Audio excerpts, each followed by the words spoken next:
प्रस्तुत है के फिल्म्स द्वारा निर्मित सुप्रसिद्ध लेखक स्वर्गीय श्री भीष्म साहनी द्वारा रचित नाटक पर आधारित रेडियो धारावाहिक कबीरा खड़ा बाजार में। कौन ये कबीर है, कौन ये कबीर है, साधु है ये संत है, एक फकीर है। कौन ये कबीर है, कौन ये कबीर है।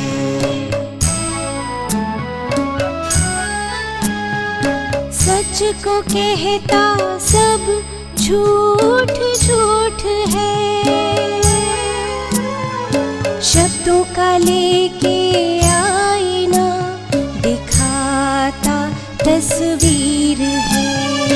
कौन ये कबीर है, कौन ये कबीर है, कौन ये कबीर है। नमस्कार दोस्तों, धारावाहिक कबीरा खड़ा बाजार में आपका स्वागत है।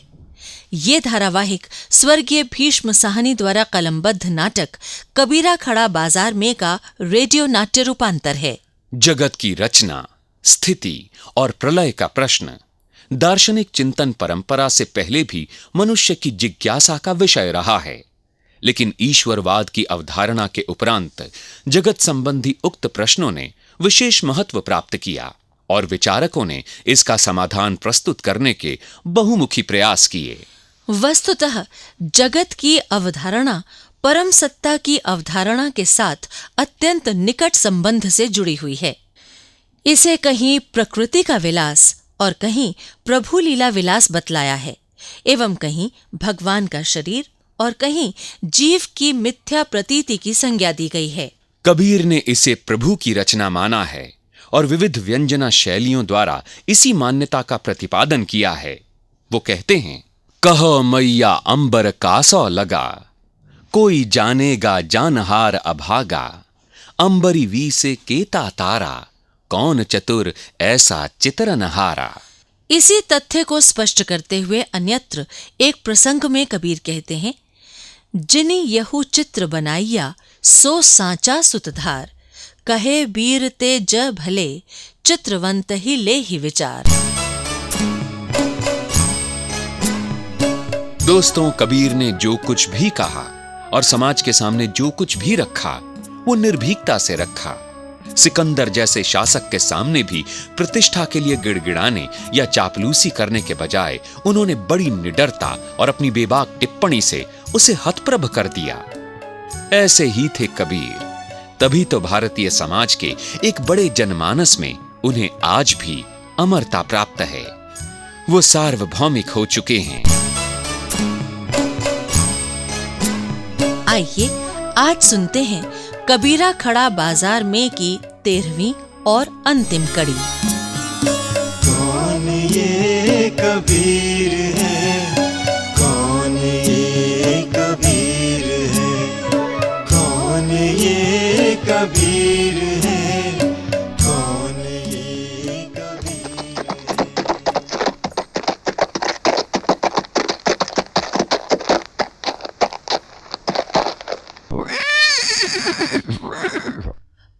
हुजूर। जनाब। आ गए सिपाही? जनाब। बादशाह सलामत से भेंट हुई? काशी में कब तशरीफ लाएंगे? लश्कर वहां से चल पड़ा है। बादशाह सलामत काशी में पहुंचने ही वाले हैं। मैं जनाब को खबर देने के लिए सरपट घोड़ा दौड़ाता हुआ पहुंचा हूं। कितने दिन तक यहाँ कयाम करेंगे? 2 दिन तक लश्कर पड़ाव डालेगा। उनकी आमद के दूसरे दिन शाही दरबार का इंतजाम कर दिया जाए। जनाब। हुजूर, कहो, क्या खबर लाए हो? बादशाह सलामत की ख्वाहिश है कि काशी में निवास के दिनों में वो कबीरदास नाम के फकीर से मिलना चाहते हैं। क्या कबीरदास से मिलना चाहते हैं बादशाह सलामत? हमने तो उसे और उसके साथियों को हवालात में डाल दिया है। बादशाह सलामत फरमा रहे थे कि उनके पीर शेख तकी कबीरदास का बहुत जिक्र करते हैं, इसलिए उन्होंने फरमाया है कि वो कबीरदास से मिलना चाहते हैं। ये तो सारी बात ही बदल गई। हम तो उसे बादशाह सलामत के रास्ते से हटाना चाहते थे। हुजूर, बादशाह इसलिए बादशाह होते हैं क्योंकि वो इंसान को पहचानते हैं। उन्होंने कबीर की खूबियों को देख लिया है, मगर हम लोग नहीं देख पाए। किसी में गुण होते हैं तभी लोग उसे आंखों पर बिठाते हैं। 20 लोग उसके सत्संग में बैठने लगे हैं तो ये बिना किसी कारण नहीं हो सकता। जनाब, इस आदमी को कितना दंड दिया गया, गंगा में डुबोया गया, चमड़ी उधेड़ी गई, मस्त हाथी के आगे फेंका गया, लेकिन इसे आंच नहीं आई। हुजूर आती कैसे? पहुंचा हुआ फकीर था इसलिए बच गया। इसमें कोई शक नहीं है कि इस आदमी में कोई खुदादाद ताकत है, एक खास कशिश है जिससे लोग इसकी तरफ खींचे चले आते हैं। बेशक बेशक, पहली बार जब मैंने कबीर की तरफ देखा तो देखता ही रह गया। उसके चेहरे पर से आंखें हटी नहीं पाती थी, ऐसा नूर टपकता था। तो यही फैसला रहा कि कबीरदास और उसके साथियों को रिहा कर दिया जाए और वो सब काशी में ही बने रहे। हुजूर, जहां ये लोग बैठते हैं उस जगह की सफाई का इंतजाम मैं करवा दूंगा। वहां सरकारी भिश्ती भेज दिए जाएंगे, पानी का छिड़काव हो जाएगा, छोटी मोटी सजावट भी कर दी जाएगी। कुछ गुलाब केवड़ा भी छिड़कवा देना वहां पर। बादशाह सलामत मुमकिन है उसे वहीं पर मिलना चाहे। और सुनो, बादशाह सलामत को इस बात की खबर नहीं मिलनी चाहिए कि कबीरदास का झोपड़ा जला दिया गया था। जी अच्छा। या उसके साथ किसी किस्म की ज्यादती की जाती रही। जी, वरना लेने के देने पड़ जाएंगे। जनाब, हम तो उनका जमावड़ा तोड़ते रहे, उसके साथियों को कोड़े लगाते रहे, और इधर बादशाह सलामत खुद उससे मिलने आ रहे हैं। बादशाहों के दिल की था कोई नहीं पा सकता।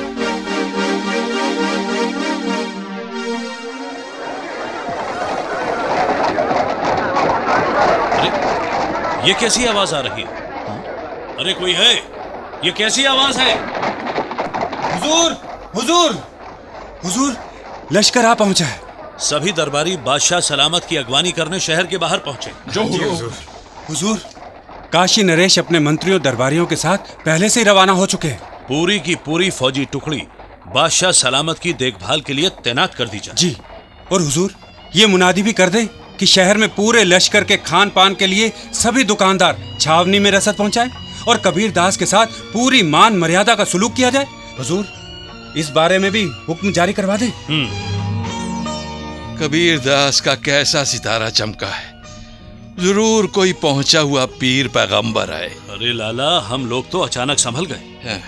बादशाह सलामत की आमद का पता चला तो संभल गए, वरना जाने हम कबीरदास के साथ क्या कर बैठते और न जाने इसका क्या हश्र होता।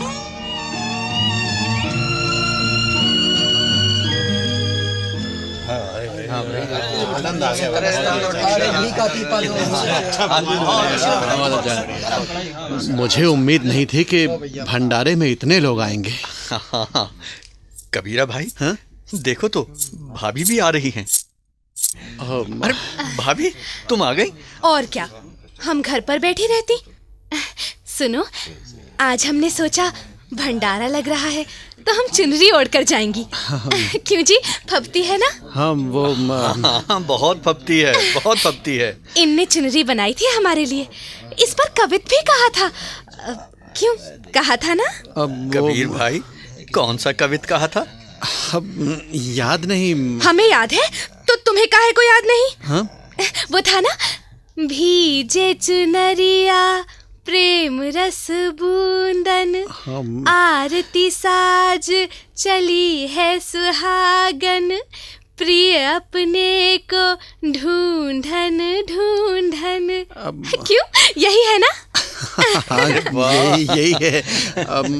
अम्मी नहीं आई? वो आटा गूंथ रही हैं। बसीरा भैया बोरी भर आटा उनके सामने डाल गए हैं। बोलती थी मैं घर से ही आटा गूंथ कर ले जाऊंगी। अरे यहाँ पीछे तो लोगों का मेला लगा हुआ है। 4-5 तो चूल्हे जल रहे हैं। अरे बहुत लोग आएंगे, अल्लाह के प्यारे सभी आएंगे। हाँ बशीरा, सभी आएंगे, सभी आएंगे। मैंने तो कई बार कबीरे से कहा, कवित्त कहना हमें भी सिखा दे, हम भी एक तारा उठाए कवित्त बोला करेंगे, मगर वो अरे तुम रेदास से कहो ना, वो तुम्हें सिखा देगा। अरे नहीं सिखाएगा, ये सब एक ही थैली के चट्टे बट्टे हैं। मगर कोई फिक्र नहीं, हम उसके कवित्व गाते हैं तो लगता है अपने ही गा रहे हैं। बशीरा। कबीरा, अब सत्संग का जमाव करो, नहीं तो देर हो जाएगी। चलो भैया जल्दी करो। हाँ हाँ ठीक कहते हो। अरे लो, अब्बू भी आ गए। अरे अब्बू, इतना भारी पतीला अकेले ही उठा लाए। लाओ मैं पकड़ाता हूँ। अरे तू कभी चैन से बैठने नहीं देगा कबीरे। भरपाई हमने ऐसे बेटे से। लाओ अब्बू लाओ, ये थाली भी मुझे दे दो। अरे तेरी बातें जहान से निराली हैं। सबको खाना खिलाएगा। अब भंडारा तो सभी के लिए है अब्बू, जो आ जाए। तू भंडारा लगाता फिरेगा तो घर में खड्डी कौन चलाएगा? खड्डी भी चलती रहेगी अब्बू। तुम बेशक घर जाओ, अब्बू आराम करो। अरे आराम क्यों करें? इधर तू भंडारा लगाए और हम घर पर बैठकर आराम करें? अरे बता और क्या चाहिए? अच्छा ठीक है, उधर पिछवाड़े में चले जाओ अब्बू, पीपा आपको बता देगा। लो भाई, अब पहले पीपा को ढूंढे।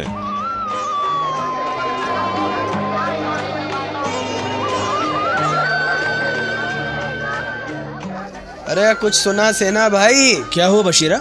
शहर में शाही लश्कर उतरा हुआ है। फौजी जो आए मन में करते हैं।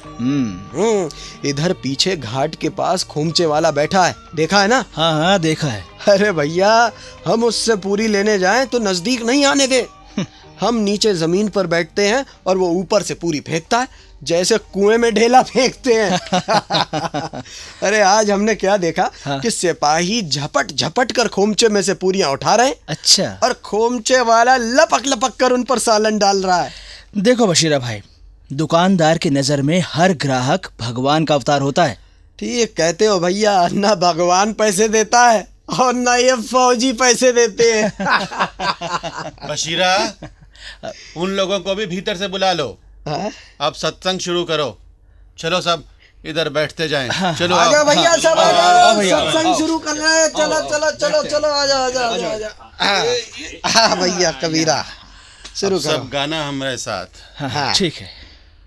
हमरे राम रहीम करीमा, हमरे राम रहीम करीमा, कैसो अलह राम सती सोई, कैसो अलह राम सती सोई, बिस्मिल मेटी बिसंबर एक, बिस्मिल मेटी बिसंबर एक, और न दूजा कोई, और न दूजा कोई।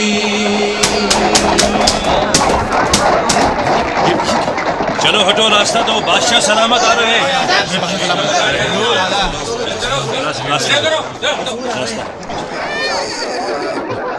आइए बादशाह सलामत। यहाँ क्या चल रहा है? जहां पना, यहीं पर कबीरदास का सत्संग होता है। अब वो रहा कबीरदास सबके बीच में। बुलाओ उसे, हम उससे मिलना चाहते हैं। जो हुक्म बादशाह सलामत।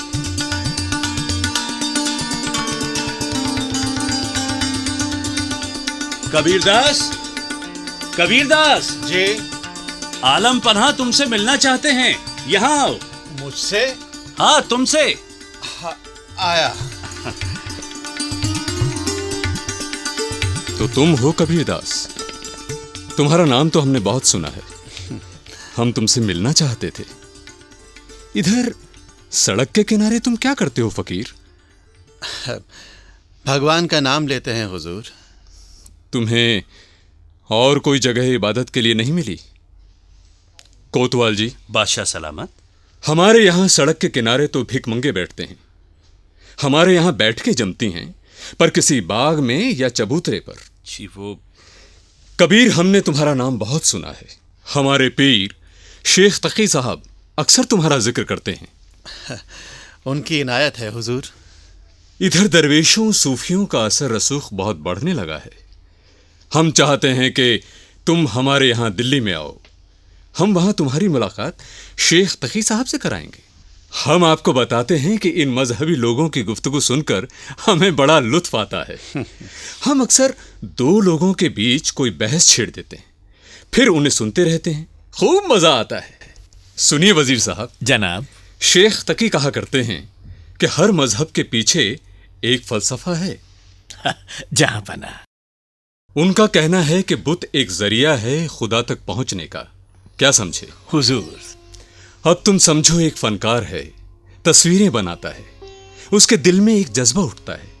अब जज्बे का अपना तो कोई रंग रूप नहीं होता, कोई शक्ल नहीं होती, लेकिन वो फनकार रंगों लकीरों की मदद से उस जज्बे को बयान कर देता है। मतलब कि तस्वीर देखने वाला उन रंगों और लकीरों को देखते हुए उस जज्बे को पा जाता है। जी बादशाह सलाम। जिसे फनकार बयान करना चाहता है। समझे? जी। इसी तरह बुत परस्त खुदा का तस्वुर कर लेते हैं, ऐसा इन लोगों का कहना है। पर हमें तो सच पूछो, इन बातों के बारे में सोचकर ही सिर दर्द होने लगता है। बादशाह सलामत।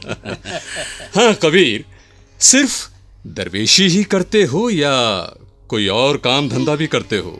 हमारा मतलब है कि मांग कर खाते हो या? मैं जुलाहा हूँ साहब, कपड़ा बुनता हूँ। और ये मेरा गुरु भाई रैदास है, ये जूते गांठता है। और वो सामने जो खड़ा है वो सेना है, और बशीरा भिश्ती का काम करता है। अच्छा अच्छा, तो तुम फकीर नहीं हो। हम समझ बैठे कि फकीर हो, फकत इबादत करते हो। तुम तो दुनियावी आदमी हो। तुम्हारे फटे पुराने कपड़ों से तो नहीं लगता कि तुम जुलाहे हो। कपड़ों से तो भिखमंगी ही नजर आते हो। बादशाह सलामत, जुलाहों की यही खूबी है, लोगों को कपड़े पहनाते हैं और खुद चीथड़ों में घूमते हैं। जुलाहों को चीथड़े भी नसीब हो जाएं तो गनीमत है। ये तो अपने अपने एमाल की बात है। एमाल के मुताबिक इंसान को जन्नत भी नसीब होती है और दोज़ख भी। चीथड़े भी नसीब होते हैं और मोतियों के हार भी। क्यों फकीर, मुस्कुरा क्यों रहे हो? हुजूर, आपने मोतियों के हार का नाम लिया तो मुझे कुछ याद हो आया। हमें भी बताओ, क्या याद हो आया? हुजूर, कुछ अरसा पहले हमारे यहाँ एक दानिश्वर हो गुजरे हैं, अमीर खुसरो उनका नाम था। आपने सुना होगा। बेशक बेशक। अपने बादशाह के गले में मोतियों का हार देखकर उन्होंने फरमाया था कि गरीबों के आंसू मोती बनकर बादशाह सलामत के गले की जेवाइश बने हैं। मतलब? हुजूर, आपने अपने अपने अमाल की बात कही, तभी मुझे ख्याल आया, किसी के आंसू दूसरे के लिए मोती जुटा देते हैं और अपने लिए चीथड़े भी नहीं जुटा पाते। बड़े हाजिर जवाब हो। शेख तकी साहब तुम्हारा बहुत जिक्र करते थे, तो हमने सोचा जब यहां से गुजर रहे हैं तो तुमसे मिलते चलें। हम समझ बैठे थे तुम फकीर हो, खुदा के बंदे हो, पर यहां तो तुम धंधा भी करते हो और फकीरी भी। हुजूर, आप जिस फकीरी की सोच रहे हैं वो जरूर शायद एक धंधा ही है। तुम्हारी फकीरी कोई दूसरी तरह की है क्या? मेरी फकीरी के लिए घर छोड़ने की जरूरत नहीं है। मेरी नजर में हर काम इबादत है। बड़ी पैनी बात कही है। समझदार आदमी मालूम होते हो। ज्यादा तफसील के साथ कहो, हर काम इबादत कैसे बन सकता है? अच्छा ये बताओ, कपड़ा बुनना इबादत कैसे हुई? सभी फकीर जुनूनी होते हैं। अब हम जंग करते हैं, क्या उसे भी इबादत कहोगे? नहीं, जंग इबादत नहीं है। इंसान की खिदमत करना, उसे सुखी बनाना इबादत है। हम बिहार पर अपनी फतह का झंडा गाड़ कर लौटे हैं, तो क्या ये छोटी सी बात है? क्या ये कौम की खिदमत नहीं, दीन की खिदमत नहीं? हुजूर, ये खिदमत नहीं है, ये दीन की, खुदा की तौहीन है। तुम पहले इंसान हो जो हमारे सामने इस तरह बोलने की जुर्रत कर रहे हो, लेकिन हम तुम्हारे साथ नरमी से पेश आएंगे, क्योंकि किसी हकीर फकीर पर हम हाथ नहीं उठाते। तेरा मजहब क्या है? मैं खुदा का बंदा हूं। मेरा मजहब इंसान की मोहब्बत है, खुदा की बंदगी है।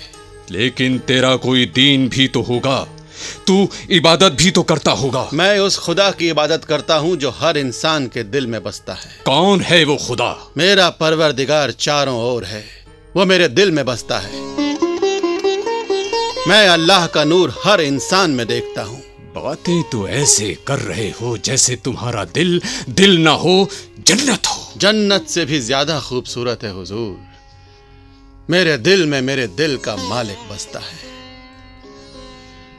इस घट अंतर बाग बगीचे इसी में सिरजनहारा, इस घट अंतर 7 समंदर इसी में 9 लाख तारा, इस घट अंतर पारस मोती इसी में परखनहारा, इस घट अंतर अनहद गरजे इसी में उठत फुहारा। कहत कबीर सुनो भई साधो इसी में साईं हमारा। पर ये मेरे सवाल का जवाब तो ना हुआ। हमारे यहां भी सूफी हैं, वो दीन को कबूल करते हैं, लेकिन लगता है ये आदमी दीन को नहीं मानता। क्यों फकीर, मैं फिर पूछता हूं, तेरा मजहब कौन सा है? मैंने मजहबों को छोड़ दिया है। मजहबों को छोड़ दिया है? ये कैसे हो सकता है? अभी अभी तो तू खुदा की जात की बात कर रहा था।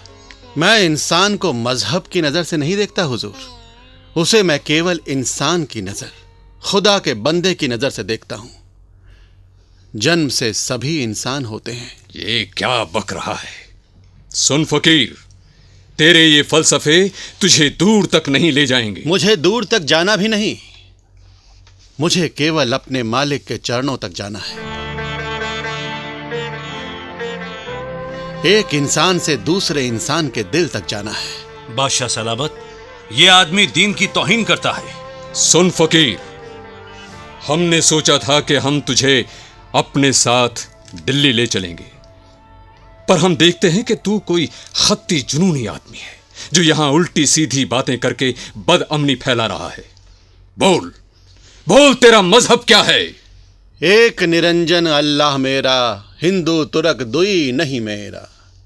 पूजा करूं न नमाज गुजारूं, एक निरंकार हृदय नमस्कारूं। ना हज जाऊं ना तीरथ पूजा, एक पिछाण्या तो क्या दूजा।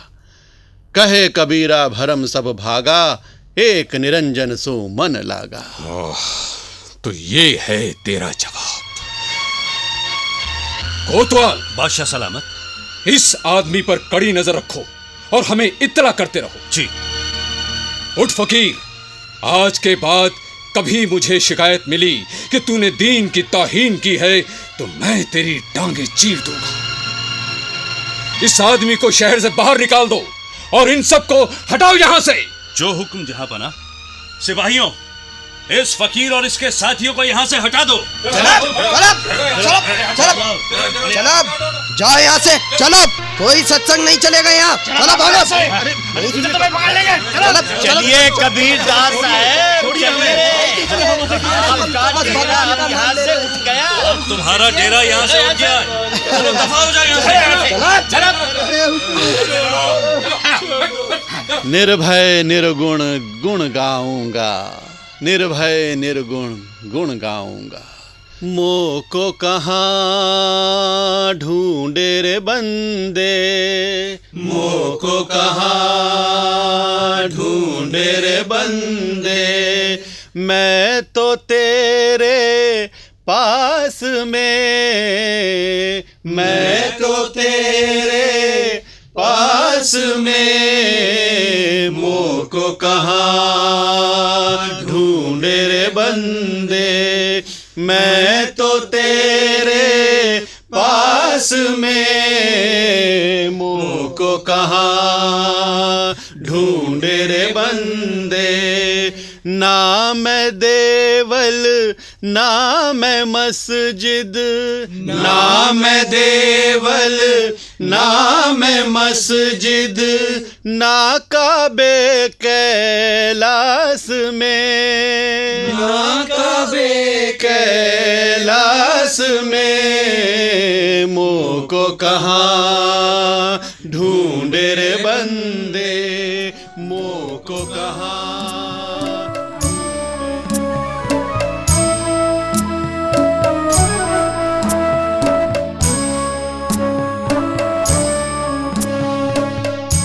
अभी आप सुन रहे थे रेडियो धारावाहिक कबीरा खड़ा बाजार में की 13वीं और अंतिम कड़ी। इसके मूल नाटककार हैं स्वर्गीय श्री भीष्म साहनी, रेडियो रूपांतरकार श्री अरुण चंद्र राय, निर्माता किरण कुमार, संगीत निर्देशक कुलदीप सप्रू, ध्वनि मुद्रक राजेश श्रीवास्तव। भाग लेने वाले कलाकार योगेंद्र टिक्कू, प्रवीण शर्मा, कमल साथी, एस.के. बत्रा, केदारनाथ, रजनीश शर्मा, गौरव श्रीवास्तव, दिनेश वर्मा, अश्विनी वालिया, कीमती आनंद, राजेश आहूजा, राजेश काम्बोज, श्याम अरोड़ा, पल्लवी भारती, बाबला कोछड़ और सुचित्रा गुप्ता। हाँ तो दोस्तों, धारावाहिक कबीरा खड़ा बाजार में की ये थी हमारी अंतिम कड़ी। हमें उम्मीद है कि 13 कड़ियों का ये धारावाहिक आपको जरूर पसंद आया होगा। धारावाहिक कबीरा खड़ा बाजार में की इस 13वीं और अंतिम कड़ी के साथ ही अब हम आपसे विदा लेंगे। नमस्कार। ना ये हिंदू ना ये मुसलमान, ये कबीर आम आदमी की तकदीर है। कौन ये कबीर है, कौन ये कबीर है, कौन ये कबीर